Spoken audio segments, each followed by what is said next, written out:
संतप्त मानस शांत हूँ, जिनके गुणों के गान में वे वर्धमान महान जिन विचरे हमारे ध्यान में।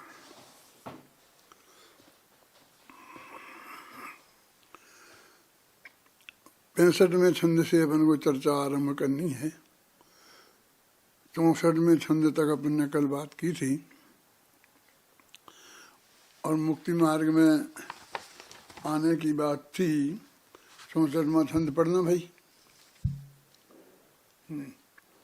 64वां छंद पढ़ो।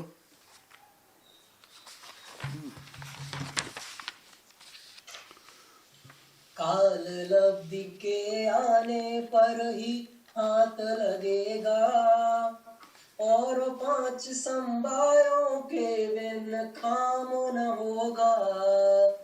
एक बार तुम निर्विकल्प हो करके भाई, सहज भाव से स्वयं समझ करके तो देखो।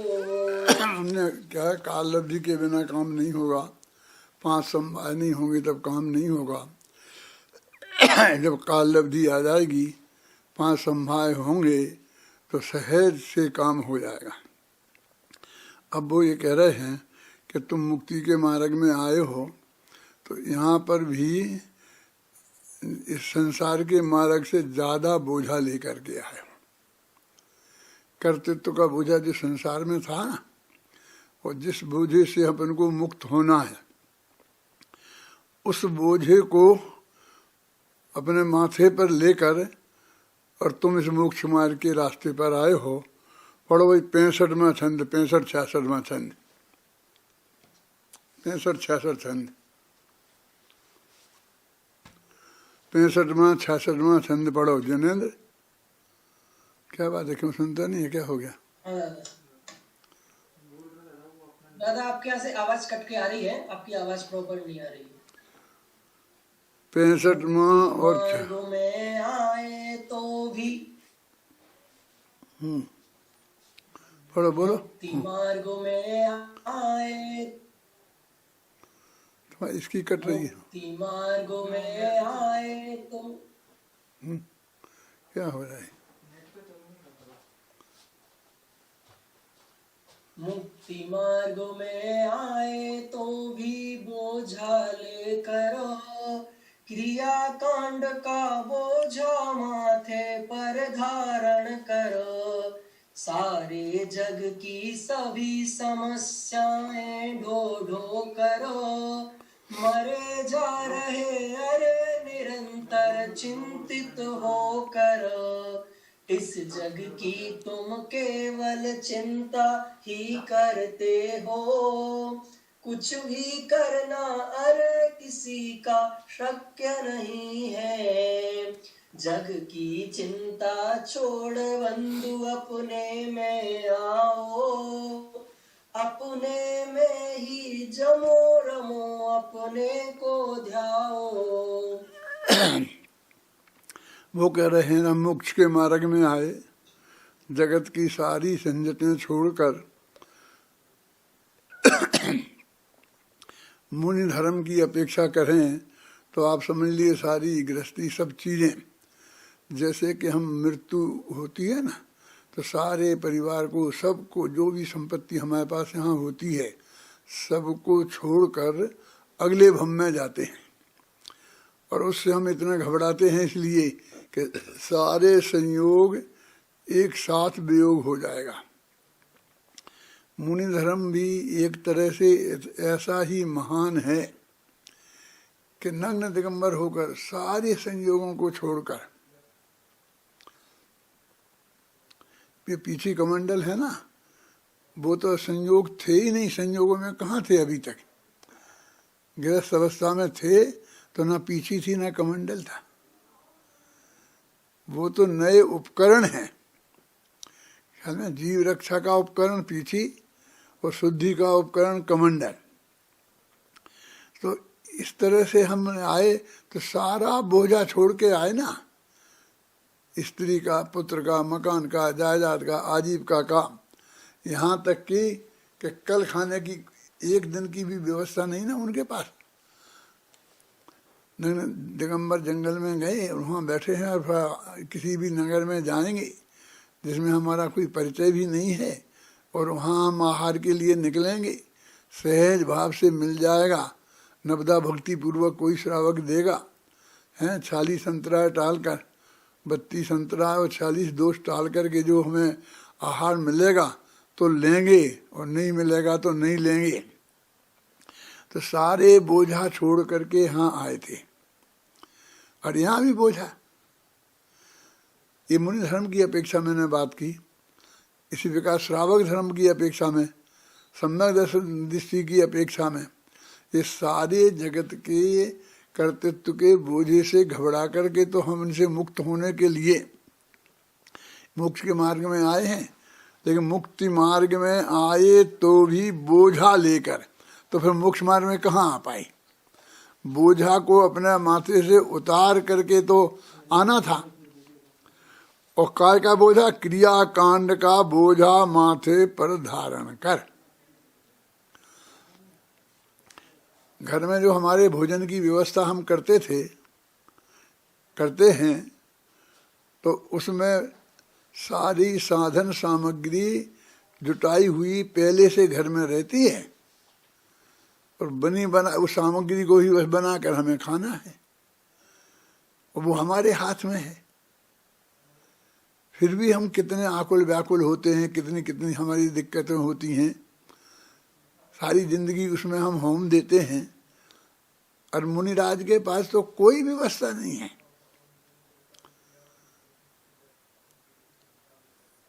आहार के लिए निकले तो कोई पड़ गाएगा कि नहीं पड़ गाएगा, पड़ गाएगा तो हमारे अनुसार विधि मिलेगी कि नहीं मिलेगी, वो नगदा भक्ति पूर्वक आहार देना जानता होगा कि नहीं जानता होगा, हमारे योग्य शुद्ध आहार होगा कि नहीं होगा, कुछ बात का भाई कोई निश्चित ठिकाना नहीं है। ख्याल में ना? तो अगर फिर सारे हमने दूसरा बोझा वहाँ ले लिया। क्या ले लिया? कि हमने उसको इतना और कठिन बना लिया क्रियाकांड के माध्यम से।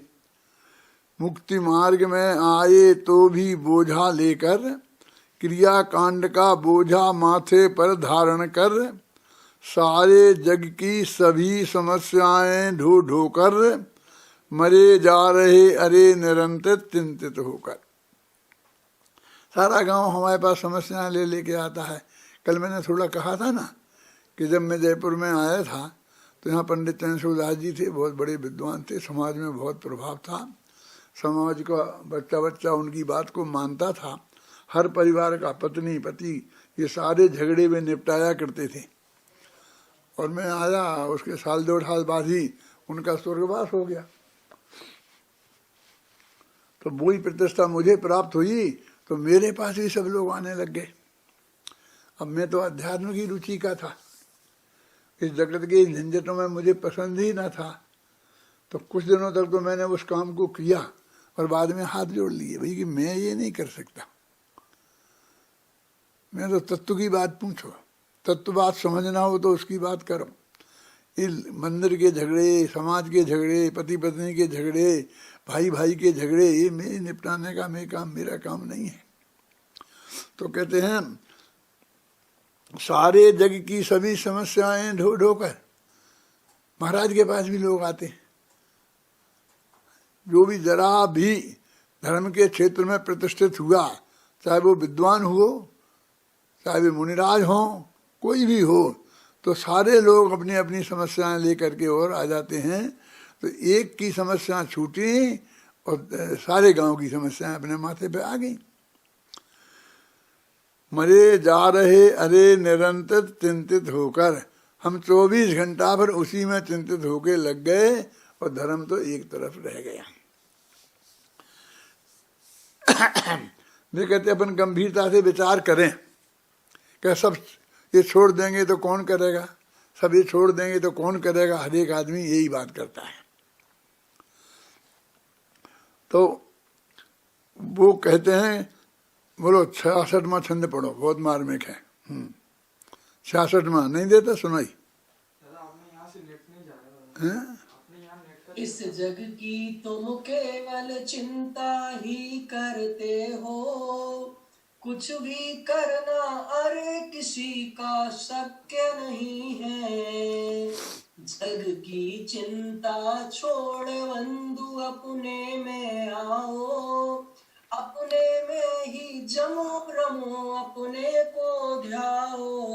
और इस जगत का तुम करते क्या हो? पूरी चिंता ही करते हो, क्योंकि किसी का अच्छा बुरा भला बुरा जीवन मरण तो तुम कर नहीं सकते हो। हैं, इस जग की केवल तुम चिंता ही करते हो, कुछ करना भी अरे किसी का शक्य नहीं है। वो सिद्धांत हमारी समझ में नहीं आता है, आना चाहिए कि हम कोई किसी का कुछ कर ही नहीं सकता। वो उसके पुण्य पाप के अनुसार उसके संयोग उसे मिलेंगे, अनुकूलता और प्रतिकूलता होगी, और वो भी वास्तव में तो नहीं कर सकता खुद, लेकिन एक दूसरे का तो कोई कर ही नहीं सकता है। जग की चिंता छोड़ बंधु अपने में आओ। यदि आत्मा का हित करना है तो ये जगत की चिंता छोड़कर अपने आत्मा में आओ और अपने में ही जमो रमो और अपने को ध्याओ। जब ऐसा कहा कि तुम क्रियाकांड के बोझा लेकर के आए हो, तो वो कहते थे क्या करें? शुद्ध सात्विक भोजन नहीं करें, अपना जो जीवन है शुद्ध सात्विक नहीं करें। अरे हमारे जैन दर्शन के हिसाब से जो शुद्ध सात्विक जीवन है वो बिल्कुल बोझे से रहित है। ये जो शुद्ध सात्विक हमारी क्रियाएं नहीं हैं, बोझा तो वहीं बढ़ता है। इसलिए यहाँ पर 2-3 छंदों में कैसा जीवन होना चाहिए, बाहर का व्यवहार भी, यदि मुक्ति के मार्ग में आए हो तो उनकी चर्चा है। ये पढ़ो 3 छंद। क्या है भाई आज की प्रवचन क्या हो रहा है जी? आज इसमें से गायब है, यहाँ से गाया सब।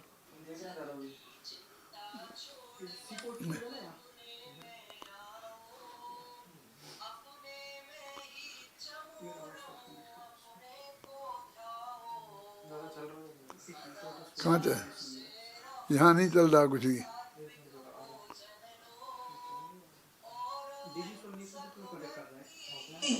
अनुपम वृत्ति है,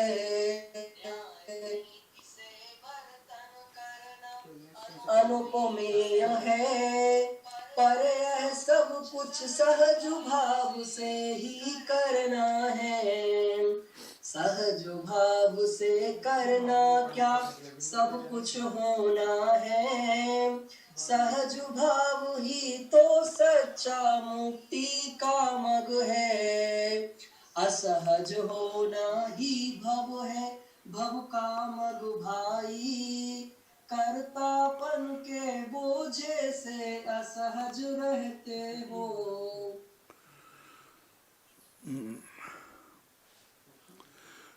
कहते सदाचार से रहो, शुद्ध सात्विक भोजन लो, अहिंसक वृत्ति रखो, क्योंकि ये ही असली अहिंसक वृत्ति है। जब मैं सन 67 में सबसे पहले स्टोडरमल स्मारक भवन में आया था और जो स्मारक भवन बन के तैयारी हो रहा था, तो 1-1.5 साल बाद मेरे पास एक बहुत बड़ा इनकम टैक्स ऑफिसर आया। वो तो जो समझते थे ये हिंदुओं जैसा मंदिर है और ये इसके पुजारी हैं, इसलिए वो मेरे से ये सब पूछने के लिए आया कि आप ये मंदिर किसने बनाया, इसका पैसा कहाँ से आया, इसे ऐसी सब बातें बहुत वो इनकम टैक्स के पॉइंट ऑफ व्यू से सब मेरे से पूछने लगा। और मेरे पास जो कुछ ज़्यादा जानकारी थी, मैं ज़्यादा उस वक्त समझता भी नहीं था, तो मैंने वो उन्हें बताई और बाद में कहा कि मैं तो अभी अभी आया हूँ, ये तो पहले से बन के तैयार था, मैंने अभी अभी काम संभाला है। थोड़ी सी बात करने के बाद वो बोला कि गुरुजी मैं एक प्रश्न आपसे करना चाहता हूँ। मैंने कहा बोलिए। तो उसने मेरे से कहा कि जैनी लोग के पास इतना पैसा कहाँ से आता है, ऐसा उसने मुझे से बोला। ये सभी मंदिर खड़े होते जाते हैं, ये खड़े होते जाते हैं, ये हो जाते हैं, कहाँ से आता है इतना पैसा। और ये इनके पास कभी कोई देखते हैं सारे हिंदुस्तान में पूरा जो जैन समाज है बहुत सुखी और समृद्ध समाज है। इसका कारण क्या है? वो क्षत्रिय था और हम लोगों के पास क्यों नहीं होता है, क्यों नहीं होता है, आप मुझे बताएंगे। मैंने कहा बता तो सकता हूँ लेकिन आप सुन नहीं सकते। बोले क्यों? अब आप तो जांच करने आए हैं कैसे क्या है, अब इसका जो वो होगा तो होगा, लेकिन असली बात मैं बताऊंगा तो आप बर्दाश्त नहीं कर पाएंगे। बोले नहीं नहीं आप बताइए। बोले वो जांच मांच तो हो गई, हमने समझ ली, हम ये भी समझ गए कि आप इसमें कुछ नहीं समझते हैं, ना आप इसमें इन्वॉल्व हैं, आप तो अभी अभी आए हैं। अब उसकी जांच तो हम जैसे करेंगे सो करेंगे, लेकिन आप विद्वान हैं और बड़े यहाँ पर हमने सुना प्रवचन करते हैं, तो मैं आपसे ये पूछना चाहता हूँ कि जैनियों के पास इतना पैसा कैसे? मैंने कहा देखो, जैनियों की वृत्ति और प्रवृत्ति, खान पान और रहन सहन बिल्कुल शुद्ध सात्विक और अहिंसक है। खाने पीने में कितना खर्चा होता है? आज से 50 साल पहले की बात है, तो उस वक्त तो आज के ज़माने के हिसाब से बहुत अधिक वो थी, क्या बोलते, महंगाई नहीं थी, सब चीज़ें सस्ती मिलती थी और खाने पीने की सामग्री तो सब बहुत सस्ती मिलती थी। तो मैंने कहा कि किसी आदमी को 2000 रुपये महीने की भी इनकम है अपना सहज भाव से, तो 1500 रुपया उसको खर्च होते हैं, वो 500 रुपया खर्चा जोड़ता है, उन्हें जोड़ता है तो बैंक में डाल देता है, ब्याज से लगा देता है, फिर बढ़ते ही जाते हैं। खर्चा नहीं बहुत, इसके शुद्ध सात्विक जीवन में से कोई खर्चा होता नहीं है। और इसलिए सब जैनियों में खान पान रहन सहन बहुत शुद्ध सात्विक है, इसलिए उनके पास जो जरा भी ओवर इनकम होती है तो वो बराबर निरंतर बढ़ती ही जाती है, बढ़ती ही जाती है। और आप लोगों के सातों व्यसनों में निरंतर आप लोग मस्त रहते हैं। चाहे जितना करोड़ों रुपया आपके पास हो जाए, 2 दिन में वेश्यावृत्ति में उड़ा देंगे, मांस मदिरा में उड़ा देंगे, इसमें व्यसनों में हजारों लाखों रुपया भी कम पड़ता है। और शुद्ध सात्विक खान पान की वृत्ति हो तो उसमें खर्चा ज़्यादा नहीं है, इसलिए इनके सहज जुड़ता जाता है। जब तक इनका जीवन सदाचारमय रहेगा, शुद्ध सात्विक रहेगा, 7 व्यसनों से बचा रहेगा, तब तक दुनिया की कोई ताकत इनको गरीब नहीं कर सकती। क्यों? मैं कहा देखो, इनको अब टैक्स वाले लूटें, इनकम टैक्स वाले लूटें, सेल टैक्स वाले लूटें, फिर चंदा करने वाले लूटें, समाज वाले लूटें, मोहल्ले के गुंडे लूटें, हर एक को इनको देना पड़ता है। जरा सी दुकान लेके बैठा है एक बनिया और सब लोग लाइन से लगा के आते हैं और हर एक की पूजा उन्हें करती। भारतीय जनता पार्टी वाला भी आएगा, कांग्रेस वाला भी आएगा, जो आएगा उन सबको देना, न मालूम किसका राज आ जाए और किस वक्त कौन क्या परेशान करे। ये सब लूटते हैं, फिर भी ये पनपते हैं। और आप सबको लूटते हैं, फिर भी नहीं पनपते हैं, क्योंकि 7 व्यसनों से चाहे जितना इकट्ठा कर लो वो जुड़ नहीं सकता है। जब तक जैन समाज में शुद्ध सात्विक वृत्ति रहेगी, तब तक दुनिया की कोई ताकत उसको गरीब नहीं बना सकती। जो मैंने ये बात कही तो बहुत गंभीरता से सुनता रहा, मुझे डर लग रहा था कि ये नाराज हो जाएगा, लेकिन फिर वो जब गया अभिनंदन जी तो मेरे पैर पड़ के गया कि गुरु जी आपने सच्ची बात कही है, और हमारी यही हालत है। और मुझे पैर पड़ के गया, 1 साल ही आया हुआ था जब मैं 67-68 की बात हुई होगी। क्या आप सही बात कहते हो? तो इसलिए मैंने 2-3 छंद लिखे हैं कि सदा सार से रहो, शुद्ध सात्विक भोजन लो, और अहिंसक वृत्ति ही अनुपम वृत्ति है, न्याय नीति से बर्तन करना अनुपमेय है, पर सब कुछ है सहज भाव से ही करना है। अभी ये सहज भाव से माने इसमें भी आकुलता नहीं करनी है, बस हमारी जितनी सामान्य तरीके से इनकम है अब उतने सहज भाव से उतने में पेट भर। देखो हम इस देश में हमारी भोजन और हमारे एक मेन समस्या है। अमेरिका में भोजन पर खर्चा होता है 5%, 10%, समझिए ना, और बाहरी चीज़ों पर खर्चा होता है बहुत ज़्यादा। और हमारे देश में हर आदमी के घर पे 60-70% हमारे गरीब आदमी का, सामान्य आदमी का भोजन आदि में चला जाता है, और 20-25% बचता है, उसी में बचत कर लें, उसी में हमारी बाहर की चीज़ें ले लें। धीरे धीरे जिसको हम देश की तरक्की कहते हैं, उस देश की तरक्की में बाहर में और खर्चे बढ़ते जाते हैं, भोजन का खर्चा में उतना नहीं बढ़ता है।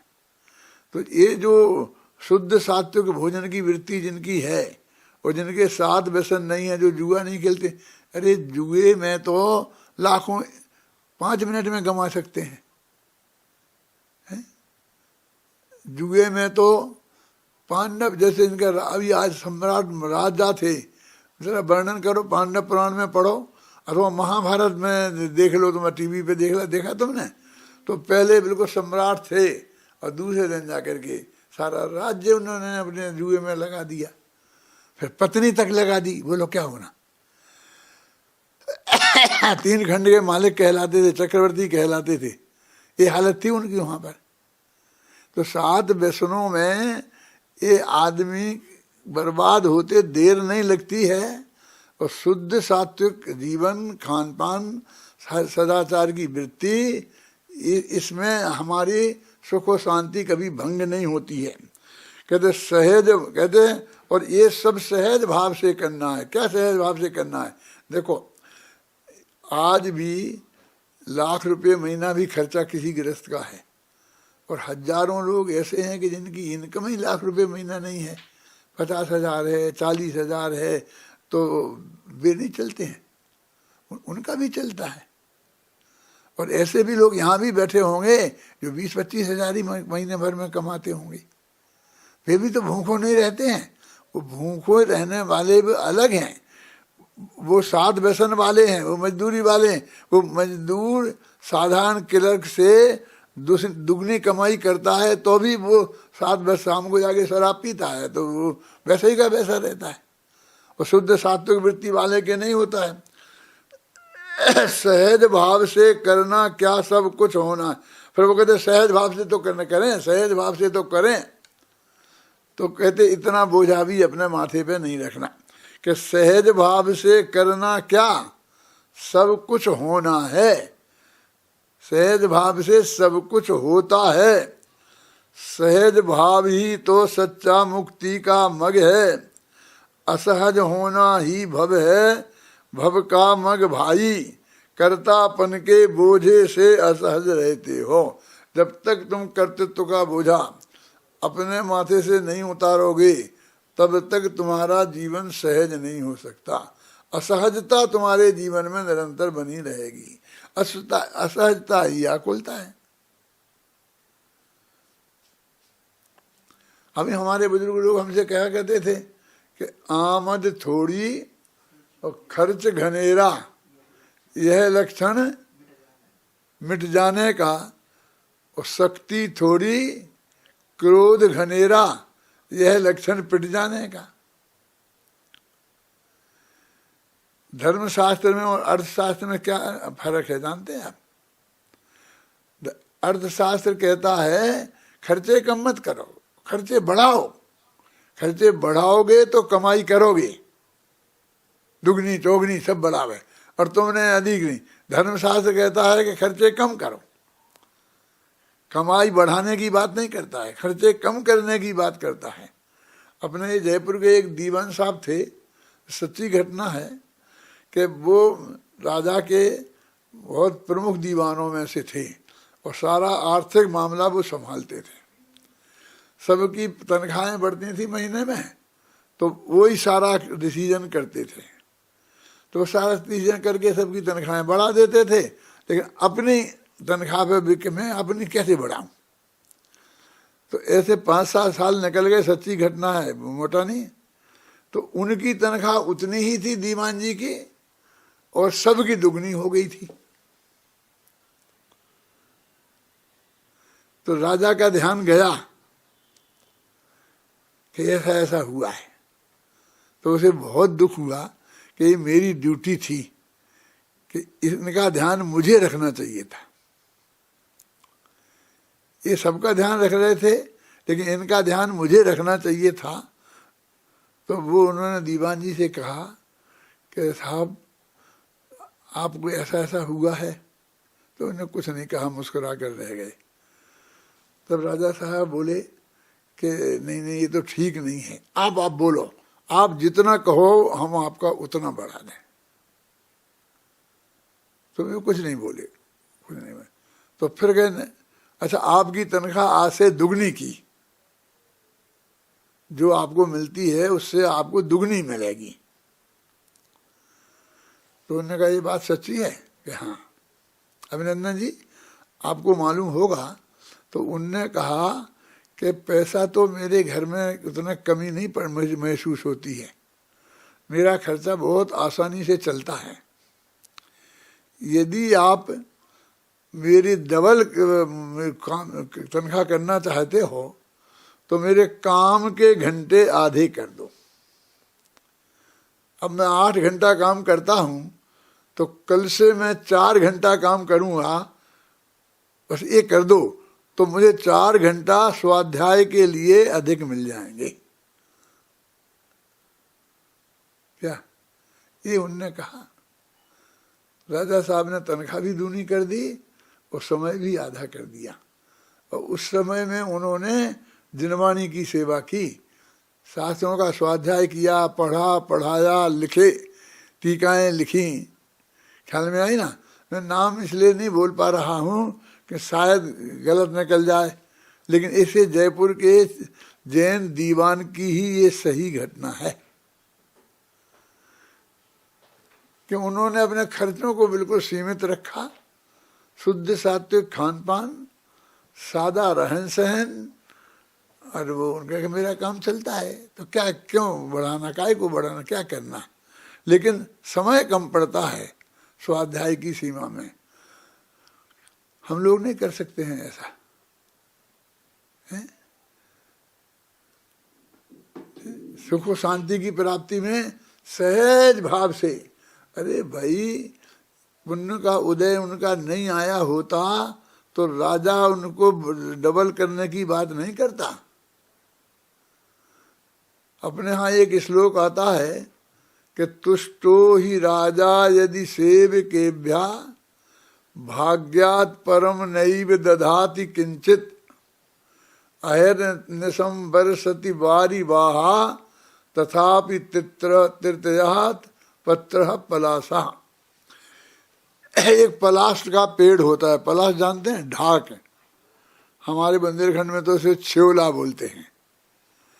तो वो जंगल में होता है, तो उसमें जो डालियां निकलती छोटे छोटे, तो एक एक छोटी छोटी सी टहनी निकलती है। उस टहनी में 3 पत्ते आते हैं, हर टहनी में। न 4 पत्ते कभी आते हैं, न 2 आते हैं, 3 पत्ते आते हैं। तो ढाक में 3 पत्ते आते हैं।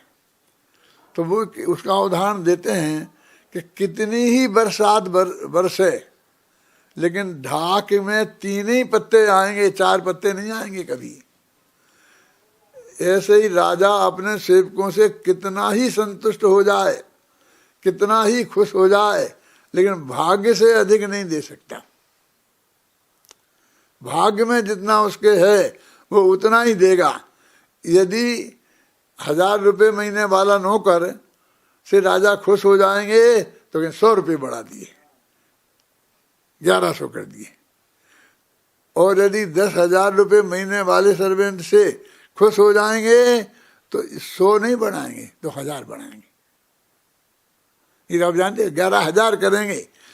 वो जितना उसका होता है, समझ में है ना, वो उसके अनुसार भाग्यात परम नैव ददाति किंचित, उस भाग्य के अनुसार ही वो दे सकता है। इसलिए अपने जीवन में संतोष लाना, सहजता रखना और सहजता पर पूरा भरोसा रखना। देखो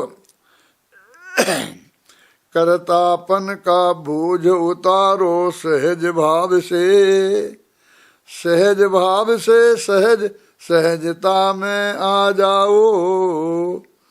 आना जाना तो केवल भाषा है भाई, आना जाना कहीं नहीं मुक्ति मार्ग में।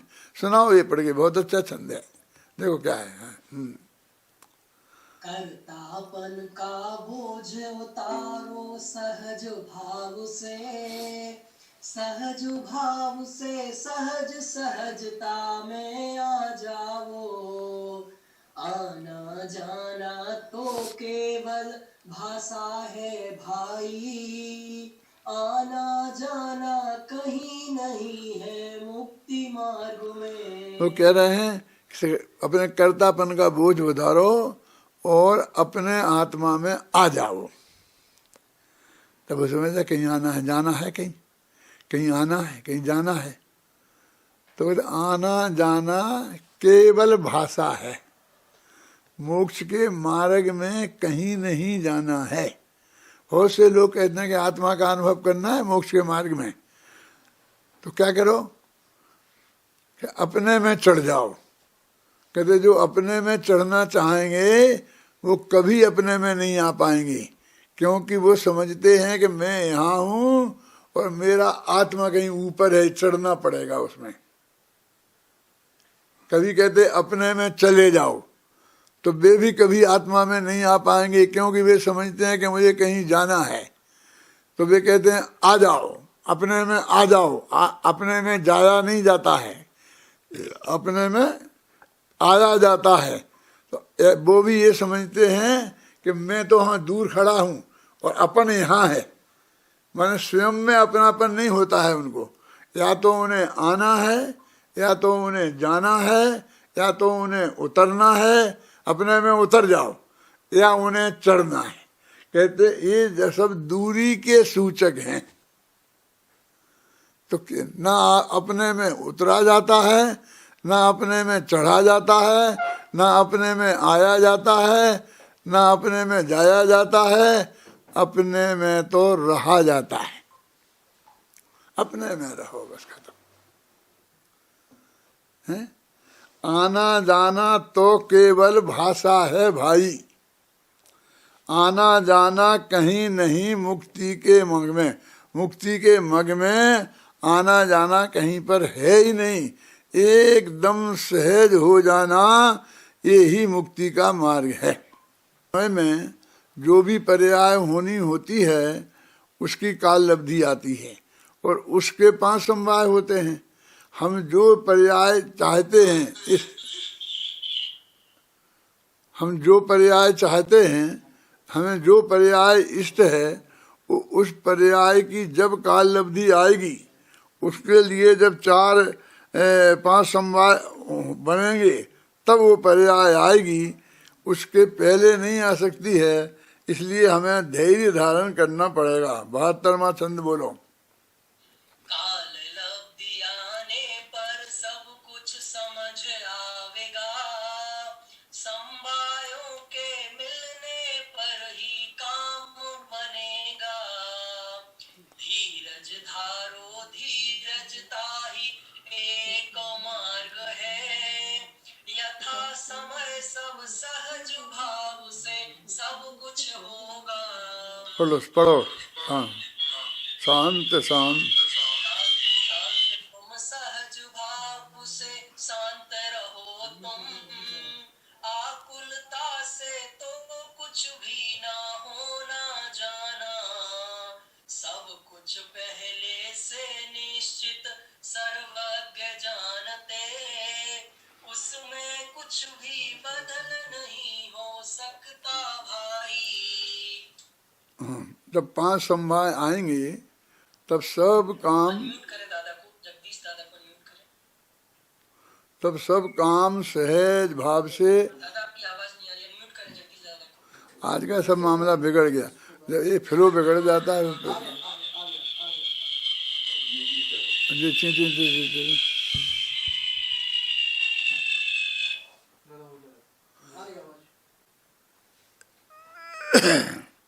देखो वो ये कह रहे कि तुम सहज शांत भाव से रहो, सहज ही तुम्हारा अच्छा समय आएगा और मुक्ति का मार्ग का समय भी आएगा, तो सब काम सहज भाव से होंगे। उसके लिए वो एक बहुत बढ़िया तर्क देते हैं, लोग पढ़ो ये जो 74वें छंद में, जो कुछ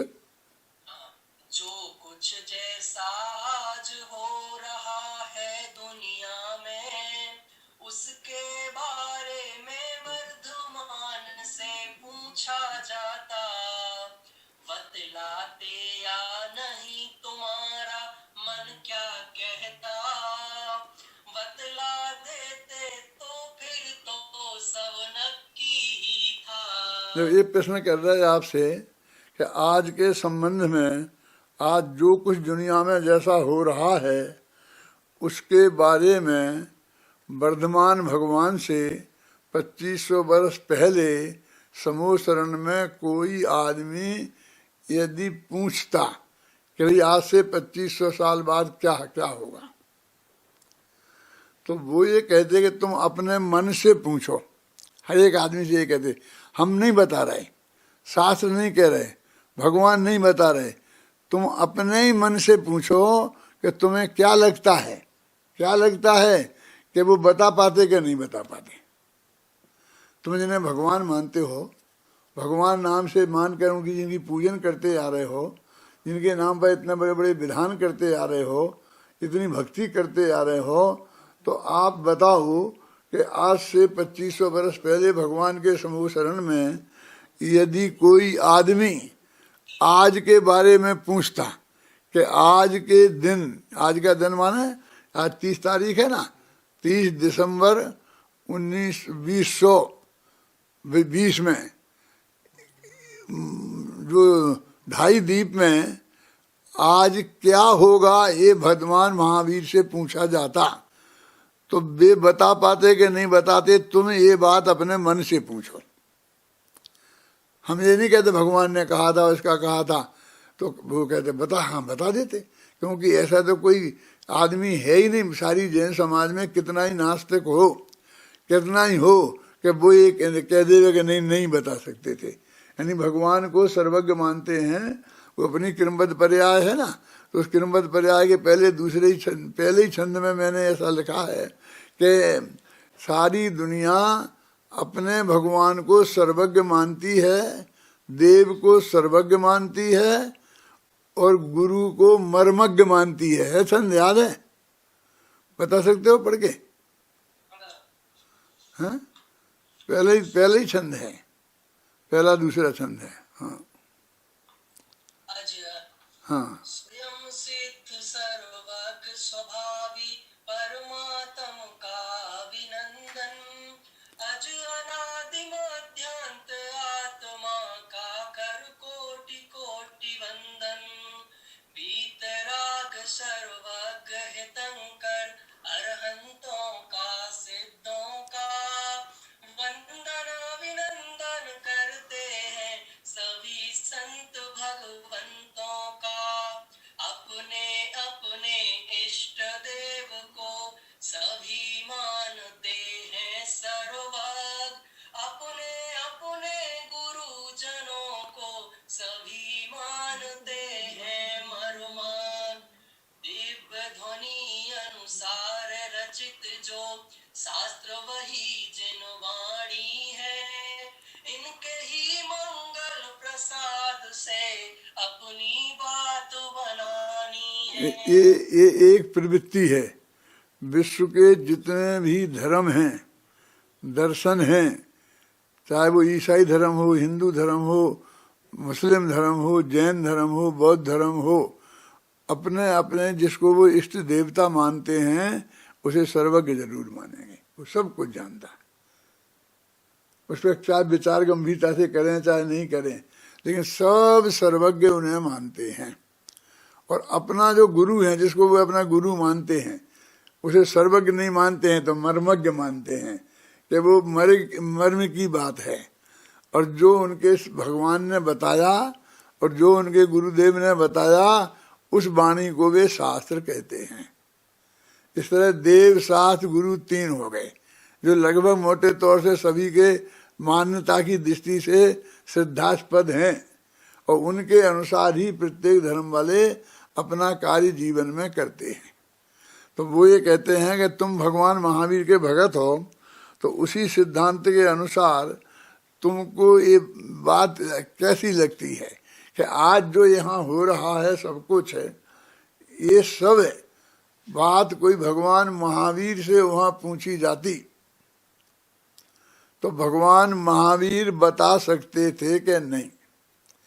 तो हर आदमी जो भगवान महावीर का अनुयायी है वो एक क्षण में कहेगा हाँ बता सकते थे, उसमें क्या। यानी वो भगवान को सर्वज्ञ मानता है, उसके बारे में फिर मेरे से क्या दूसरा प्रश्न किया जाएगा, मैं कैसे सिद्ध कर पाऊंगा कि नहीं कर पाऊंगा, उससे उसे कुछ मतलब नहीं है। ये किसी भी आदमी से ये बात पूछोगे तो वो मानता है। और हम ये कह रहे हैं, वो आचार्य कहते हैं कि यदि वो बता सकते थे तो इसका मतलब जो आज ये हो रहा है वो तुमने प्लानिंग से किया है, बहुत मेहनत से किया है, कोशिश किया है, इससे हुआ है कि ये बात होना पहले से ही नक्की था कि तुमने तय किया है इसलिए हुआ है। आप भी बोलो। तो यदि ये बात आ गई हमारे समझ में कि ये पहले से ही नक्की था, तो इसके क्या रिजल्ट हैं फिर, इस पे हम विचार करें गंभीरता से। तो अगला छंद पढ़ो 75वां, देखो। बेशांत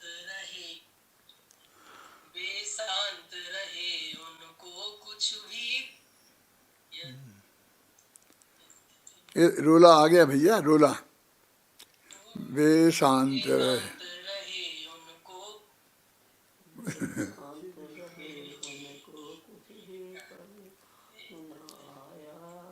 सहज भाव से रहे जानते और देखते। बेशांत रहे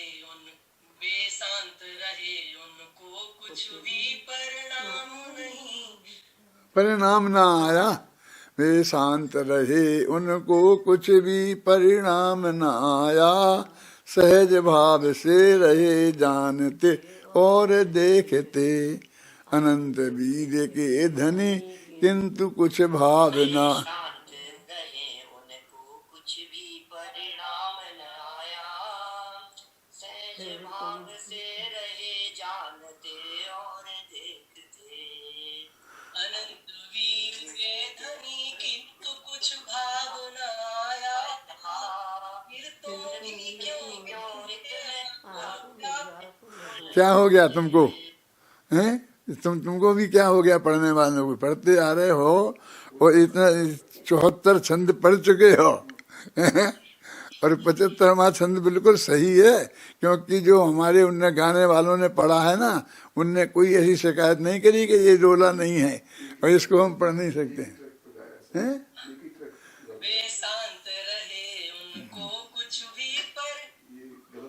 पिछले 2 छंद पढ़ो, फिर से पढ़ो। वर्धमान के जो कुछ, हाँ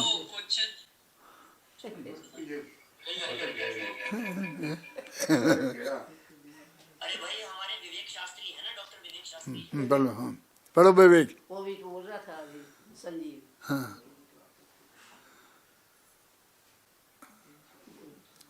विवेक बोलो। मेरा भी फ्लो टूट जाता है ऐसे टूट जाने से। क्यों भाई, बोल नहीं रहे कोई? तुम कह दो ना विवेक से, अभी सुनी नहीं उसने। बोल रहे अच्छा अच्छा, हाँ।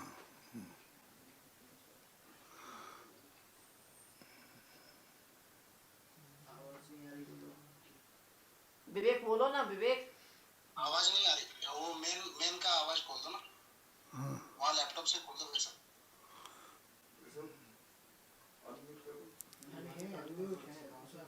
आवाज नहीं आ रही। माइक से नहीं चालू होगा, माइक के लिए कंप्यूटर चालू करना पड़ेगा वहाँ से। सब गड़बड़ हो रहा है।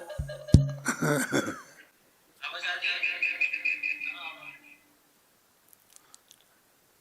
जो कुछ जैसा आज हो रहा है दुनिया में, उसके बारे में वर्धमान से पूछा जाता, बदलाते या नहीं तुम्हारा मन क्या कहता, बतला देते तो फिर तो सब नक्की ही था।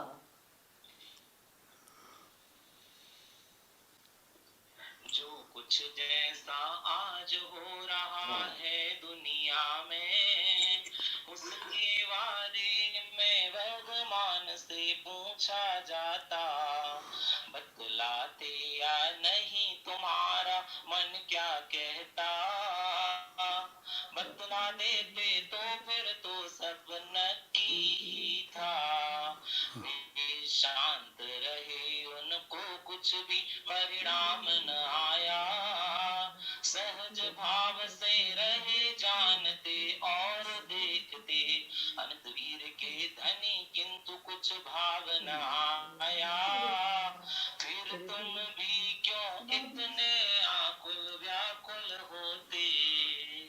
वो ये कह रहे हैं कि भगवान महावीर भविष्य की, भूत की, सब कुछ जान रहे थे। मान लीजिए अपसर्पणी काल है ना, तो अपसर्पणी काल में सब चीज धीरे धीरे हीन होती जाती है, उत्सर्पणी में धीरे धीरे बढ़ जाती है। तो सब तीर्थंकर जब सर्वज्ञ होते हैं तो उन्हें आगे आगे 2500 वर्ष बाद क्या स्थिति हो जाएगी, फिर 5,000 वर्ष बाद क्या स्थिति हो जाएगी, इसका क्या उनके दिमाग में, ज्ञान में सब आ रहा था ना। फिर भी बिल्कुल वे सहज भाव से ज्ञाता दृष्टा बने रहे। उनके चित्त क्या में जो अनंत शांति थी, वो शांति उससे भंग नहीं हुई। अनंत वीर के धनी किंतु कुछ भाव नहीं, कुछ भी परिवर्तन करने का भाव उनके चित्त में नहीं आया। वे अनंत वीर के धनी थे। आप जानते हो, अतुल्य वीर और अनंत वीर। शारीरिक बल को बोलते हैं अतुल्य वीर और आत्मिक बल को बोलते हैं अनंत वीर, है ना। किंतु फिर भी क्यों इतने आकुल व्याकुल होते हो। फिर तब तुम उनके भगत हो, उनका स्वभाव ये जानते हो कि वे सब कुछ जानते थे, जो भी अच्छा बुरा होने वाला है उसको भी जानते थे, लेकिन उनके चित्त में पूरी शांति रही, कोई आकुलता व्याकुलता नहीं हुई। तो तुम क्यों इतने व्याकुल होते हो। फिर माने उसी मार्ग पे तुम चल रहे हो, वैसा ही तुमको बनना है, तो तुम्हें भी अपने चित्त में शांत रहना चाहिए। देखो, इतने सब जानने के बाद भी, क्योंकि ये अपसर्पणी काल है ना, तो इसका तो वे आगे आगे का जितना जानेंगे तो हीन ही हीन होने वाला है ना, तो वो हीन ही हीन जानेंगे ना, जो होने वाला है वही तो जानेंगे। और ये बताया है, खैर वो तो ये बताते ही हैं कि अभी जो 2500 वर्ष के बाद क्या होगा अभी तो उन्हें जाना ही था, लेकिन वो तो ये बताते हैं कि इससे चौथा काल आएगा, फिर 5वां काल आएगा, 5वें के बाद 6वां आएगा, 6वें के बाद फिर 6वां आएगा, फिर 5वां आएगा। तो ये भी सब बताते हैं ना वो। तो जो जितनी तनुज्जली होगी, जितनी हानि होगी, वो भी बहुत सब अच्छी तरह से जानते हैं। फिर जो तरक्की होगी वो भी सब बहुत अच्छी तरह से जानते हैं, और वे अनंत वीर के धनी हैं। तो ऐसा क्यों होने देते हैं? नहीं होने दें, लेकिन कहते हैं कि नहीं होने दें, इस जाति का उन्हें विकल्प भी नहीं आया, और उनकी सुख और शांति में रंच मात्र भी भंग नहीं पड़ा। वे अनंत सुख को निरंतर भोगते रहे। तो पढ़ो ये 76वां छंद, जरा ढंग से आप पढ़ो लोग, तो फिर मेरा भी मन लगे और मैं भी ढंग से फिर बोलूं। उनके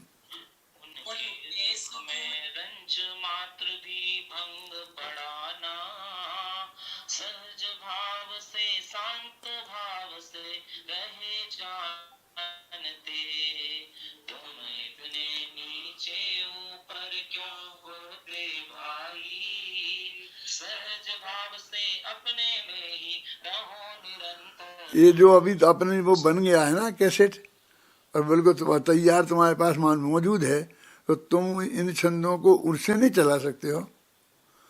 यदि इसमें तुम्हारा सेट नहीं हो रहा है तो कोई बात नहीं, वो तो इन्हीं मोबाइलों में इन्हीं में है ना तुम्हारे पास, तो वो छंद निकाल के चला दो ना 1 मिनट में। 2-3-4 छंद शांति से उसके सुने अपन, तो फिर मुझे बोलने में भी मन लगे। हैं? है? चला सकते हो?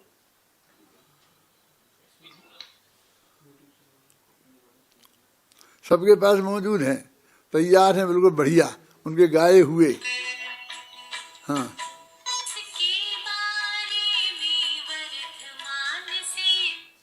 हाँ पूछो। हाँ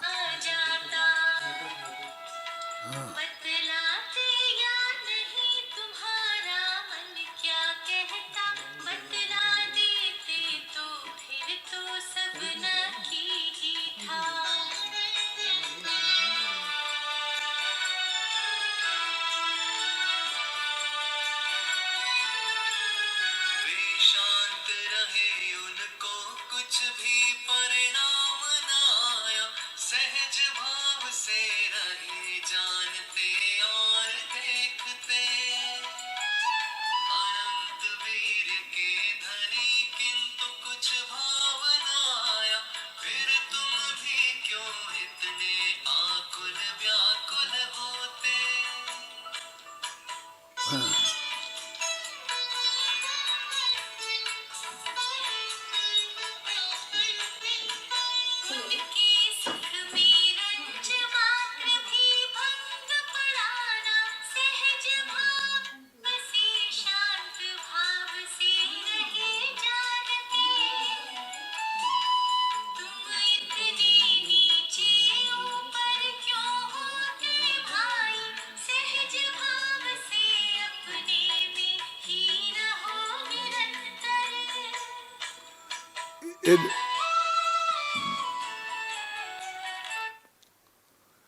ये जो कहा था उसमें कि न आत्मा में चढ़ा जाता है, न उतरा जाता है, न आया जाता है, न जाया जाता है, निरंतर रहा जाता है। फिर उसी छंद के आगे वो आत्मा में रहने की महिमा आपको बताई जा रही है, उसका स्वरूप आपको बताया जा रहा है। तो इसमें भी ये कहा है कि देखो वो भगवान महावीर जो भी सर्वज्ञ हैं, वो सब 3 काल के उतार चढ़ावों को बहुत अच्छी तरह से जानते हैं।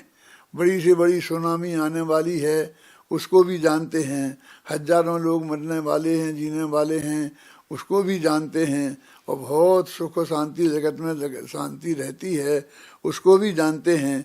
इनसे उनके चित्त में रंच मात्र भी हर्ष और खेद उत्पन्न नहीं होता। हर्ष माने वो कषाय वाला हर्ष, अनंत आनंद निरंतर कायम रहता है, और उसमें कोई भी फर्क नहीं आता।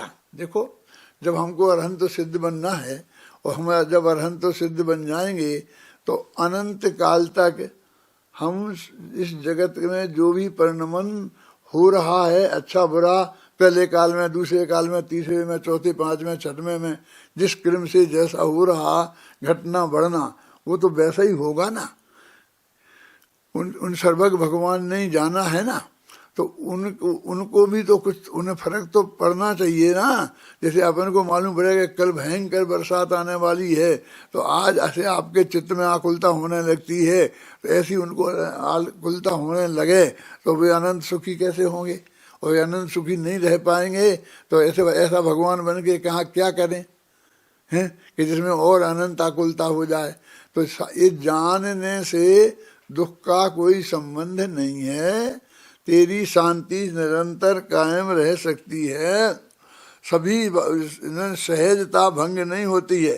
देखो उनके सुख में रंच मात्र भी भंग पढ़ाना, सहज भाव से शांत भाव से रहे जानते, तुम इतने नीचे ऊपर क्यों होते भाई। अपने तो जरा सी बात होती है तो कितने नीचे ऊपर हो जाते हैं। सहज भाव से अपनेपन में नित्य रहो नरो निरंतर। तुम सहज भाव से अपने में क्यों नहीं रहते हो। ये जगत में होता है उससे तुम्हारे चित्त में इतनी आकुलता क्यों होती है। नहीं होना चाहिए, वस्तु का स्वभाव ये है। वे सहज भाव में ही रहते हैं सभी जनेश्वर, 24वें तीर्थंकर अनंत सिद्ध परमात्मा। वे निरंतर सहज भाव से ही रहते हैं और वे ही हैं आदर्श हमारे सब जग जाने। अपने आदर्श क्या है, वही अनंत सिद्ध भगवान है ना, जो निरंतर सहज रहते हैं। कितनी भी अनुकूलता प्रतिकूलता हो उसमें रंच मात्र भी डिस्टर्ब नहीं होते हैं। वे 24वें तीर्थंकर, वे सभी तीर्थंकर हमारे आदर्श हैं। क्यों न चले हम उनके ही मार्ग पर भाई, और न कोई मार्ग निरापद है इस जग में। इस संसार में कोई दूसरा रास्ता निरापद नहीं है, यही रास्ता है कि हम सब सहज भाव से जैसा भी जो होना है हो रहा है उसको सहज भाव से जानना सीखें। अन्यथा हमें जो सर्वज्ञता होगी वो अनंत दुख का कारण बन जाएगी। पहले जानना दुख का कारण नहीं है, हमें ये नक्की करना पड़ेगा। सहज भाव से ज्ञाता दृष्टा रहना ही तो एकमात्र है राह सुखी होने की भाई। सभी जिनेश्वर देव चले हैं इसी राह पर, इतनी सीधी बात समझ में क्यों न आई। ये वो कहता है, इस कितनी सीधी सच्ची बात है कि हमारे सारे तीर्थंकर सब भविष्य की बात को जानते हैं और निश्चित हैं, और वे इतने आनंद में रहते हैं, उनके आनंद में भग्न नहीं होते हैं। तो ये सब जानना दुख का कारण नहीं है। इतनी सीधी सरल बात इसकी समझ में क्यों नहीं आती है। देखो, सभी जिनेश्वर देव चले हैं इसी राह पर, इतनी सीधी बात समझ में क्यों ना आई। उत्तर दो कितना बढ़िया है। कर्तापन की बुद्धि से इतने बोझिल हो, उसके नीचे दबे जा रहे हो क्यों भाई।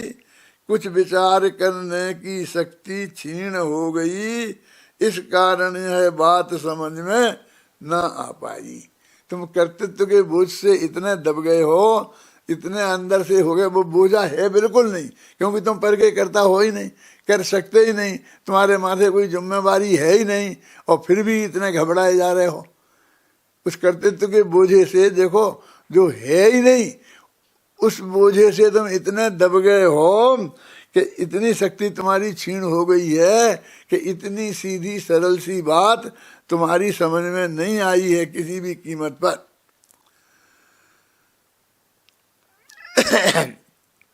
इसलिए गंभीरता से तुम विचार करो तो तुम्हारी ये बात समझ में आएगी। कैसे आएगी? तो फेर फार करने की भावना उचित नहीं है। जो जैसा हो रहा सहज स्वीकार करो तुम, व्यर्थ विकल्पों से कुछ भी ना होने वाला, आकुलता ही हाथ लगेगी और कुछ नहीं। इसलिए व्यर्थ के विकल्प छोड़कर जगत में जो सहज होने वाला है उस सहज भाव से सहजता को स्वीकार करो तो तुम्हें शांति की प्राप्ति होगी। बस हो गया। 80वीं गाथा तक करने का संकल्प था तो वो अपना पूरा हो गया।